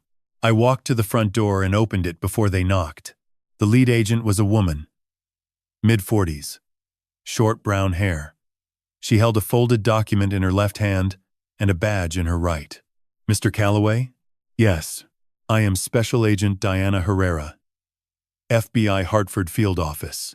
We have a federal warrant for the arrest of Niall Brendan Garley, also known as Graham Voss, on charges of wire fraud, money laundering, and conspiracy to commit murder.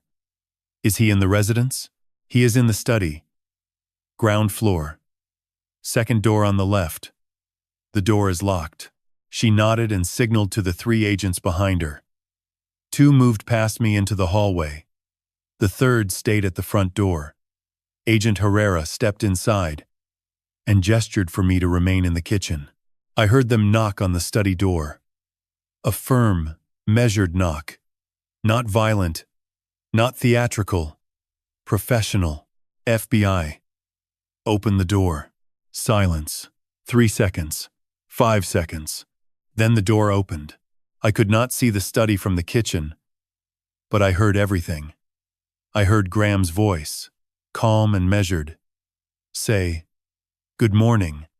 There must be some kind of mistake." I heard Agent Herrera read the warrant.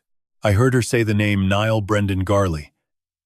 And for the first time in 9 years, the house was filled with a name I had never spoken inside it. I heard the click of handcuffs. I heard Graham say, "I would like to speak to my attorney." I heard an agent respond, "You will have that opportunity." Then I heard footsteps.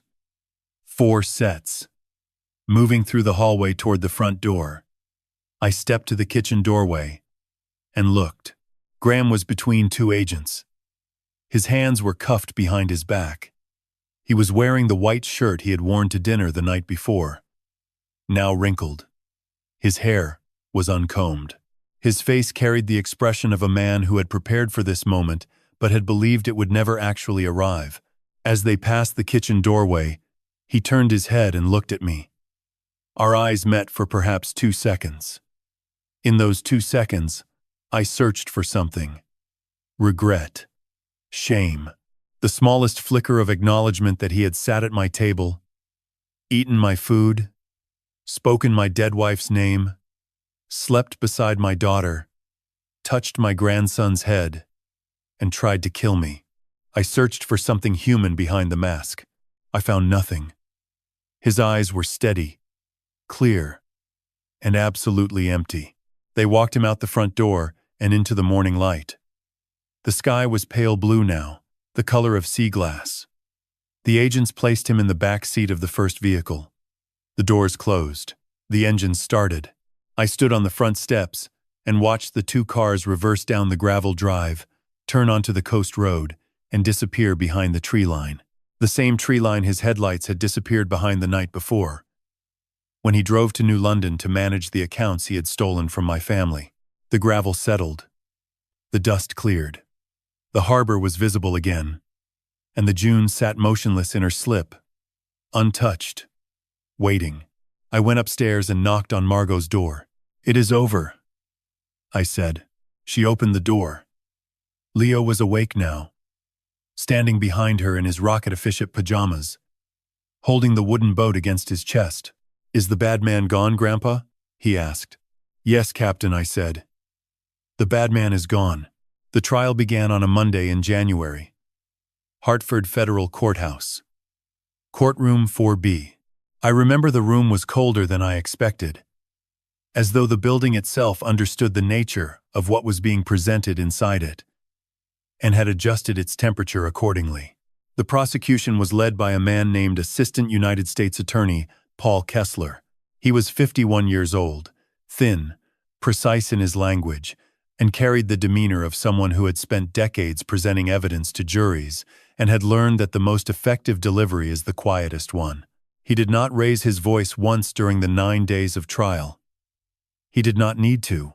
Kessler opened with the financial evidence. Dana Prescott, Kat's forensic accountant from Hartford, took the stand on the second day and walked the jury through every one of the 39 transactions. She used a projected timeline that filled the courtroom screen. Each transaction represented by a small red dot connected to a blue line that traced the money from the Callaway sub-account through Harborline Advisory, Pacific Meridian Holdings, and 2 additional shell entities across 3 offshore intermediaries and into North Shore Capital Limited in Grand Cayman. The line looked like a river system, drawn by someone who wanted the water to disappear before it reached the sea. The jury watched in silence. 12 people, ordinary faces, a school teacher, a retired plumber, a young woman who worked at a bookstore in Glastonbury. They stared at the red dots and the blue lines and the account numbers, and I watched their expressions shift from confusion to comprehension to something that looked very much like quiet anger. On day 3, Agent Herrera presented the physical evidence from the June. Photographs of the repositioned fuel return valve. Detailed diagrams of the rerouted ignition wire. Expert testimony from a marine engineer named Dr. Franklin Oates, who explained to the jury in careful, measured language that the modifications were designed to cause a catastrophic explosion approximately 20 to 25 minutes after engine start. He used the word catastrophic 3 times. Each time the courtroom became slightly more still.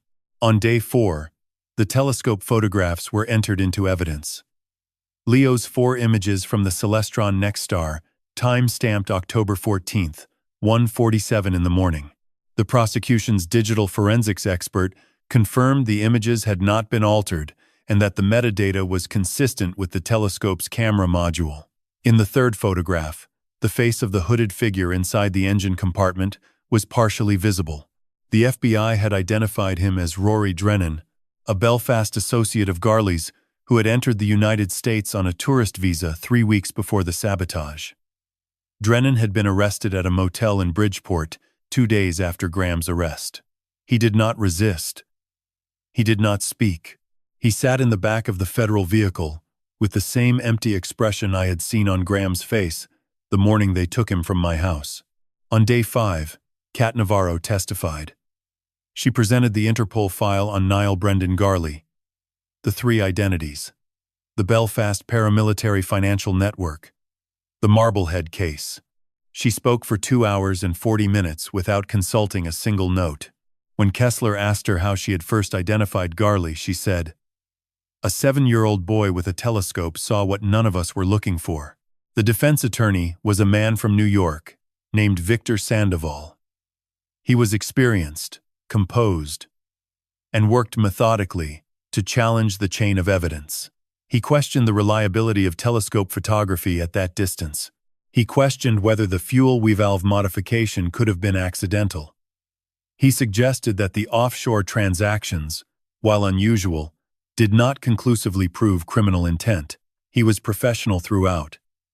And the jury listened to him respectfully, and then they looked back at the red dots on the screen and the 4 photographs from a child's telescope. And I could see that Sandoval's arguments were arriving too late. On day 7, Garley took the stand. He wore a gray suit. His hair was neatly combed. He spoke in the calm, articulate voice I had heard across my dinner table for 9 years. He denied everything. He said the transactions were legitimate consulting payments. He said he had never met Rory Drennan. He said the fuel valve modification must have been performed by someone with access to the dock. When Kessler asked him to explain the Interpol red notice under the name Niall Garley, he paused for 4 seconds and said, "That is not me." Kessler placed the Belfast photograph beside a current photograph taken at the time of arrest. He asked the jury to compare them. He did not say another word. He did not need to. The jury deliberated for 6 hours. They returned on day 9 with a verdict of guilty on all counts. Wire fraud, money laundering, conspiracy to commit murder. Sentencing came 5 weeks later. Garley received a life sentence without the possibility of parole for the conspiracy to commit murder charge, plus 25 years for the financial crimes, to be served consecutively. Rory Drennan received 18 years. The North Shore Capital account in Grand Cayman was frozen, and the process of asset recovery initiated through international cooperation. I sat in the courtroom for every minute of every day. Margot sat beside me for the first 3 days, then asked if she could stop coming. I told her, of course. She had heard enough. She had heard a man she had loved for 7 years deny her existence with the same voice he had once used to say good morning to her son. The house sold in March. I did not want to sell it. It had been June's home for 31 years. It had her fingerprints on every surface, her books on every shelf, her crack in the oak table and her silver on the dining room wall, and her garden along the south side, where the rosemary grew thick enough to scent the entire yard on warm afternoons. But Margot could not stay in a house where every room contained a memory of a man who had tried to kill her father, and I could not ask her to. We sold it to a family from New Haven, a couple with 2 young children. They stood in the driveway on closing day and looked at the harbor view, and the woman said, "This is the most beautiful house I have ever seen." I wanted to tell her that beauty is not what makes a house valuable. Loyalty is. Trust is. The knowledge that the people inside it are who they say they are. But I shook her hand and signed the papers and carried the last box to the truck. The last thing I removed from the house was the wooden box from my study. The whelk shell. The brass button. The sea glass. I placed it on the passenger seat and drove away without looking in the mirror. We moved to Stonington in June. Not the cafe. Not the corner table where Kat had opened a manila folder and ended one version of my life. We moved to a small white clapboard house on Water Street, 3 blocks from the harbor, with a front porch that faced east and caught the morning light the way a cupped hand catches rain. Margot found it. She had driven down one Saturday in April with Leo in the back seat and called me from the porch steps. She said, "Dad, I think this is it." I asked her what she meant. She said, "It does not remind me of anything." I understood exactly what she meant. A house with no echoes, no hallways, where a familiar voice had once said good morning. No kitchen where a man had carved chicken with the confidence of someone dismantling something more than a bird. A house that belonged entirely to what came next. It had 3 bedrooms, a kitchen with blue tile, and a small yard that backed onto a stone wall covered in beach roses. The previous owner was an elderly woman named Mrs. Callahan, who had lived there for 42 years. When she handed Margot the keys, she said, "This house likes quiet people." Margot smiled for the first time in weeks. Leo took the bedroom on the 2nd floor with the window that faced the harbor. On the first night, he set up his telescope on the wooden desk beneath the window and pointed it at the sky. I stood in the doorway and watched him adjust the focus with the careful, deliberate movements of a child who had learned that precision matters. He found Orion within 2 minutes. "Grandpa," he said without turning around. "Orion is still there. He always is, Captain. Even when we move? Even when we move." He nodded and continued looking through the eyepiece. I left him there with the stars and went downstairs to unpack the kitchen boxes. Margot was already arranging plates in the cabinet. She had bought new ones. White, simple, no pattern. She placed them in a neat stack and closed the cabinet door, and I noticed she did it with her right hand. Her left hand, the one that had worn a white gold ring for 7 years, rested at her side, unburdened and still. The first weeks were quiet in a way I had not expected. Not the silence of grief, which I knew well from the months after June died. This was a different kind of quiet. The silence of a house where no one is pretending, where every conversation is exactly what it appears to be, where footsteps in the hallway belong to people whose names are real. I began building again. Not a boat. Not yet. I started with a bookshelf for Leo's room, using oak I found at a salvage yard in Mystic. I cut the boards in the small garage behind the house and sanded them by hand, the way my father had taught me, working the grain until the surface was smooth enough to run a palm across without catching. The rhythm of it settled something in me. The sound of the saw, the smell of fresh-cut wood, the weight of a plank in my hands. These were things that could not be forged. They were honest in the way that only physical labor is honest. Because the wood does not lie to you, and the saw does not pretend. Kat visited on a Saturday in July. She brought a bottle of wine and a folder of paperwork from the asset recovery team. The international process was moving slowly, as international processes do. The Cayman account had been frozen.